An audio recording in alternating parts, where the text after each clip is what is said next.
जय श्री राम। नमस्कार, स्वागत आप सभी का। मित्रों, आज हम चर्चा करेंगे मेष राशि वालों के लिए किस प्रकार रहने वाला है अगस्त का यह माह। मेष राशि वाले जातकों के लिए अगस्त माह में क्या सावधानियां रखनी है और क्या घटित होने वाला है, इसका आकलन, इसकी चर्चा, इसका अध्ययन हम करेंगे। दर्शकों, मेष राशि वालों के लिए लग्नेश मंगल होते हैं, अर्थात राशिपति मंगल होते हैं। ऐसे जातक जो है अति ऊर्जावान, नेतृत्व क्षमता के धनी एवं अपना काम स्वयं अपने दम पर करने के लिए ही आतुर होते हैं, किसी दूसरे के सहारे बैठते नहीं हैं।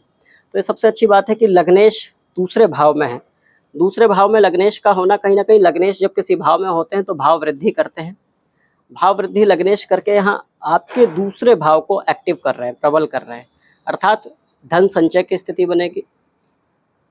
यदि कोई संपत्ति का विवाद चल रहा है, यदि कोई पुराना संपत्ति का विवाद चल रहा है, तो वो संपत्ति का विवाद कहीं ना कहीं सरलता और सुगमता के रास्ते पे आ जाएगा, अर्थात बात बनने की स्थिति में आने की संभावनाएं हैं।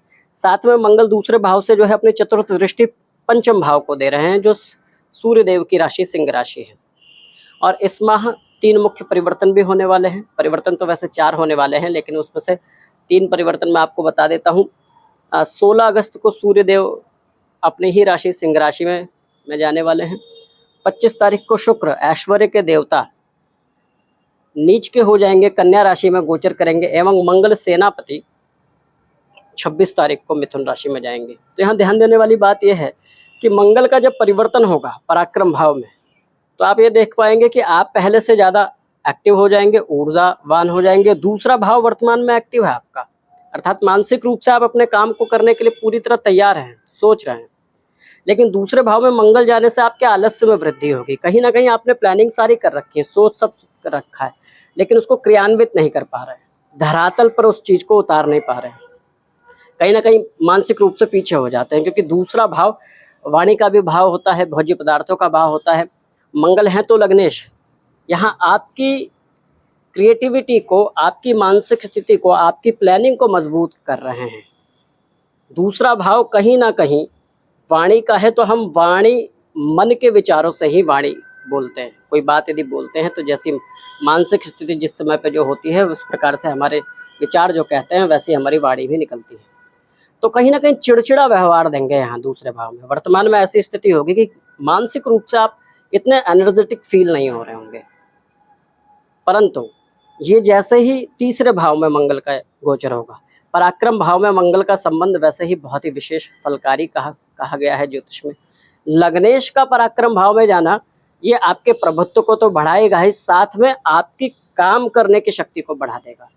आप काम करेंगे, जो आपने प्लानिंग सोची है, जो आप धरातल पर नहीं उतार पा रहे हैं, वो मंगल के परिवर्तन के बाद जो है आप धरातल पर उतारने लगेंगे। अर्थात इस माह आप अपनी प्लानिंग, अपनी तैयारियां करेंगे, जो ये अच्छी है। हम किसी भी चीज़ को करने से पहले उसकी सही प्लानिंग कर लेना, उसका सही आकलन कर लेना, ये बहुत जरूरी है। तो यहाँ अच्छा रहेगा। साथ में मंगल की दृष्टि, चतुर्थ दृष्टि जो है सिंह राशि पर पड़ेगी, सूर्य देव की राशि पर। तो मंगल सूर्य का जब भी संबंध होता है तो प्रशासनिक क्षेत्र से, राजकीय क्षेत्रों से लाभ मिलता है। शासन प्रशासन में कोई काम यदि अटका हो तो वो काम बनने के पूरे योग हैं। इस समय वो कार्य बन सकते हैं। साथ में जो खेलकूद से संबंधित हमारे मित्र हैं, जो प्रशासनिक क्षेत्र में जो है तैयारी कर रहे हैं, सिविल सर्विस में या फिर जो है अन्य चीज़ों में, पुलिस क्षेत्र में, सेना के क्षेत्र में, तो वहाँ से अच्छा रिजल्ट मिल सकता है। कंसंट्रेशन पावर की वृद्धि हो सकती है। ये समय आपके लिए ये है कि इस समय आपकी जो प्लानिंग है, आपकी जो नीतियाँ हैं, उस पर काम करने की आवश्यकता है, क्योंकि आप अपनी नीतियों को जैसे ही निर्धारित कर लेंगे, सही प्रकार से जो है रोड मैप बना लेंगे, तो मंगल के जो है परिवर्तन के बाद आप उसको पूरी ऊर्जा से अपना कार्य करेंगे। अभी क्या है, हो ये रहा होगा कि आलस्य की वृद्धि हुई होगी, आलस कहीं ना कहीं बढ़ा होगा, क्योंकि शनि की जो है तीसरी दृष्टि आपके लग्न भाव पे है, राशि पे है, तो इसलिए थोड़ा सा आलस्य वृद्धि होगा। और मंगल भी दूसरे भाव में जब आ जाते हैं तो दूसरे भाव में क्रूर ग्रहों का होना बहुत ज़्यादा अच्छा नहीं माना गया, लेकिन मंगल लग्नेश हैं, तो लग्नेश जब किसी भाव में जाते हैं तो भाव वृद्धि होती है। एक ये सूत्र है, उस अनुसार दूसरे भाव में कहीं ना कहीं ठीक मंगल का प्रभाव है। होगा क्या, सूर्य का जब परिवर्तन हो जाएगा 16 अगस्त को सिंह राशि में, तो ये आपको चहुमुखी विकास देगा, आर्थिक क्षेत्र में भी लाभ देगा। यदि आप कॉस्मेटिक से रिलेटेड कोई काम कर रहे हैं, वहाँ भी आपको लाभ मिलेगा। खेल कूद से संबंधित शिक्षण दे रहे हैं, या फिर कोई शिक्षा का काम कर रहे हैं तो वहाँ भी आपके लिए अगस्त का माह अनुकूल हो सकता है। यहाँ सावधानी क्या रखनी है और समस्या क्या आ सकती है, इसका ध्यान दीजिए। समस्या यह आ सकती है, वर्तमान में शुक्र जो है जब 25 तारीख को शुक्र जो है अपने षष्ठम भाव में चले जाएंगे। होते क्या है, आपके वाणी के स्वामी, आपके जो है भोज्य पदार्थों के साथ में आपकी पार्टनरशिप, आपके दाम्पत्य जीवन के स्वामी होते हैं। और शुक्र को ऐश्वर्य का कारक बताया गया है, वैभव का कारक बताया गया है। तो यहाँ ये ध्यान देने वाली बात है कि आपके अपने पार्टनर से, अपने घर में, अपने प्रेमी से, अपनी पत्नी से संबंध में थोड़ी सी कड़वाहट आ सकती है, क्योंकि केतु के संसर्ग में भी जो है शुक्र आएंगे। तो यहाँ ध्यान देना, एक और चीज का ध्यान देना है कि परलिंग आकर्षण की भी स्थिति बन सकती है। जब शुक्र पीड़ित होंगे तो यहाँ आपकी मानसिक स्थिति विकृत कर सकते हैं, अर्थात आपके मन में जो है आपके विचार कहीं ना कहीं बहुत ज़्यादा पॉजिटिव, आप सोचेंगे भी तब भी नेगेटिव विचार आएंगे। तो इनका ध्यान देने की आवश्यकता है कि नकारात्मक विचारों का त्याग करना है। अपने पार्टनर से, अपने जीवन साथी से, अपने प्रेमी से संबंध आपको मधुर रखने होंगे। इस समय थोड़ा उसका ध्यान देना होगा। अभी वर्तमान में ठीक चलेंगी स्थिति, यदि थोड़ी बहुत समस्या बिगड़ी भी है तो वर्तमान में ठीक होने की पूरी स्थिति है। लेकिन यदि आपने इसको अभी ठीक नहीं किया, अगस्त के जो है अगस्त माह में इसको आप प्रयास करें कि ठीक कर लें, क्योंकि उसके बाद स्थितियां और जटिल हो सकती है। सही है, आपका अगस्त का महीना ठीक रहने वाला है। सूर्य का जो गोचर होगा वो आपके लिए विशेष कल्याणकारी होगा, आपके करियर क्षेत्र में अच्छा होगा। सूर्य की जो है सप्तम दृष्टि पड़ेगी शनि के ऊपर, शनिदेव के ऊपर, परंतु ये लाभ भाव पर दृष्टि पड़ेगी। पंचमेश जब अपनी पूर्ण दृष्टि से लाभ भाव को देखेंगे तो आपकी आर्थिक स्थिति बलवान कर देंगे। कहाँ से बलवान करेंगे?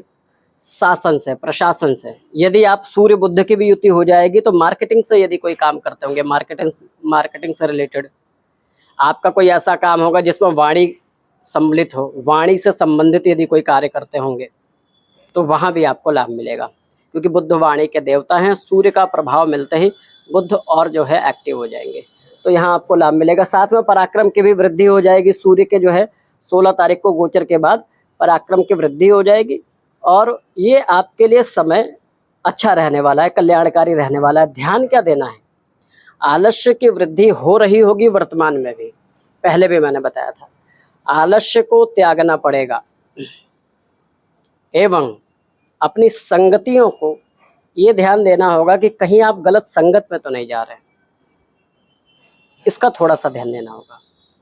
अपने रिलेशन पे ध्यान देना होगा, अपनी संगति में आप ये ध्यान दें कि कौन व्यक्ति आपको क्या मार्गदर्शन दे रहा है, क्या सलाह दे रहा है, इसका विशेष ध्यान देना होगा।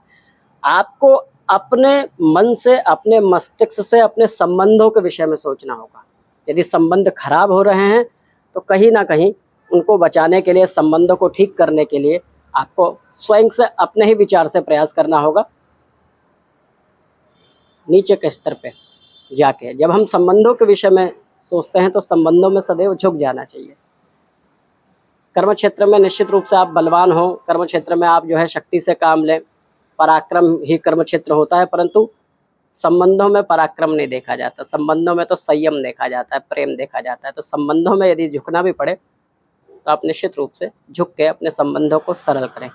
ये समय कल्याणकारी है। भोज्य पदार्थों पे ध्यान देना है, अपनी संगत पे ध्यान देना है, अपने रिलेशन, विशेष रूप से पत्नी से, अपने प्रेमिकाओं से रिलेशन जो है आपको मधुर रखने हैं, ठीक रखने हैं।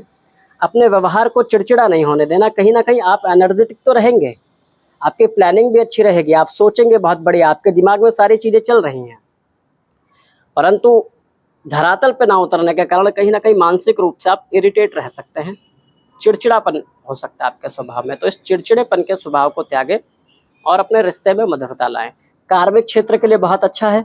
शनि जो है कर्म भाव के स्वामी अपने से अगले घर में है, तो ये बहुत अच्छा है। एकादश भाव में शनि विशेष फलदायी हो जाते हैं और अपने ही राशि में, तो आपके लिए समय अनुकूल है।